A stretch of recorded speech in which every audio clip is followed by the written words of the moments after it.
First பாத்தீங்க அப்படின்னா சின்னதா சில பேர்த்துக்கு கால்ல ஒரு வருஷ கணக்கா இருக்கும், ஒரு பொட்டு மாதிரி, இல்லாட்டி கொஞ்சம் அதை விட கொஞ்சம் ஹார்டா ஒரு பிளாக் கலர்ல ஒரு படை மாதிரி இருக்கும். அதே மாதிரி நம்மளுடைய ஸ்கின்ல மத்த இடங்கள்ல நம்மளுக்கு ஏற்பட ஆரம்பிச்சிடும். அதுதான் சொரியாசிஸ் படைகள். அது அரிக்கும், நமைக்கும், ஹார்டா இருக்கும். அப்படியே ஒரு மாதிரி நம்மளுக்கு பாத்தீங்க அப்படின்னா தோலே நம்மளுக்கு ரஃப் ஆகி ஹார்டா இருக்கும். அதனால நம்மளால பிக்க கூட முடியாது. பக்குன்னு நினைச்சு நம்ம பிக்கிறோம் அப்படின்னா தோலியோட சேர்ந்து நம்மளுக்கு வரும். அதனால ரொம்ப வலிக்கவும் செய்யும். அதனால பிச்சு எடுத்துடக்கூடாது. அது தொலி அவ்வளவு தூரம் கனத்து போய் ஹார்ட் ஆகி அது பிரச்சனை ஆகி தான் சொரியாசிஸ் பிரச்சனை நம்மளுக்கு ஏற்பட்டிருக்கு. அதை தாண்டியும் சில பேர்த்துக்கு அரிப்பு ஏற்படும். அப்படி அரிப்பு ஏற்படுறவங்க இந்த கருவாடு, கத்திரிக்காய் அதை கொஞ்சம் அவாய்ட் பண்ணிட்டு அதுக்கப்புறமா நம்ம கொடுக்கக்கூடிய மூலிகை மருந்துகள், இதுல பரங்கிப்பட்டை சார்ந்த மருந்துகள், கார்போகரிசி, கருஞ்சீரகம், வெட்பாலை, அவுரி, இது மாதிரியான மூலிகைகள் எல்லாமே சேர்ந்த நம்மளுக்கு ரத்தத்துல இருக்கக்கூடிய நச்சுக்களையும் நம்மளுக்கு முறிச்சு நம்மளுக்கு வெளியேற்றி கொடுக்கக்கூடிய மூலிகைகளும், இன்ஃபெக்ஷனை சரி பண்ணக்கூடிய மூலிகைகளும்,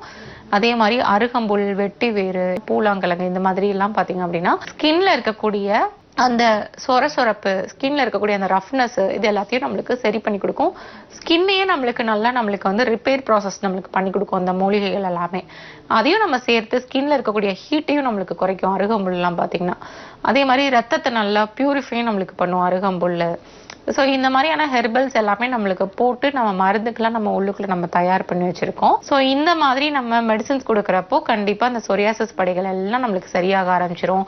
நீர் வடிகிறது, கருப்பாயிட்டு போறது, ஸோ இந்த மாதிரி பிரச்சனைகள்லாம் நம்மளுக்கு ஈஸியா நம்மளுக்கு குணமாயிரும். அதே மாதிரி நிறைய பேஷண்ட்ஸ் பாத்தீங்க அப்படின்னா நான் கொடுக்கக்கூடிய ட்ரீட்மெண்ட்ஸ் ஃபாலோ பண்ணி சொரியாசிஸ்ல இருந்து கம்ப்ளீட்டா கியூர் ஆயிருக்காங்க. சொரியாசிஸ் சார்ந்த ரிலேட்டட் இஷ்யூஸ் எதுவா இருந்தாலும் எங்களுடைய தேவி சரவண்யா ஹெர்பல் கிளினிக்ல நல்ல ட்ரீட்மெண்ட்ஸ் இருக்கு, நல்ல ஹெர்பல் மெடிசன்ஸ் இருக்கு, எந்த ஒரு சைடு எஃபெக்டும் ஏற்படுத்தாது. மேலும் அனைத்து வகையான நாள்பட்ட நோய்களுக்கும் அறுவை சிகிச்சை இல்லாமல், எந்தவித பக்க விளைவுகள் இல்லாமல், வாழ்நாள் முழுவதும் திரும்ப வராமல் இருக்க இயற்கை முறையில் ஹெர்பல் மருந்துகள் மூலம் எங்களின் டாக்டர் தேவி சரவண்யா மருத்துவமனையில் சிறப்பு சிகிச்சை அளிக்கப்படும். Address number 6 Veeru tower, Jawaharlal Nehru சாலை, ஈக்காட்டு தாங்கல், கிண்டி, சென்னை 32. மதுரையில் number 16 press colony, 3rd street, opposite to Mattuthavani bus stand, 625020. திருநெல்வேலியில் number 9 A2 Tilak Nagar, Madurai road near old bus stand, 627001. திருச்சியில் number 155 9th cross street, medical college road, Ponnagar, pincode 62001. சேலத்தில் நம்பர் 440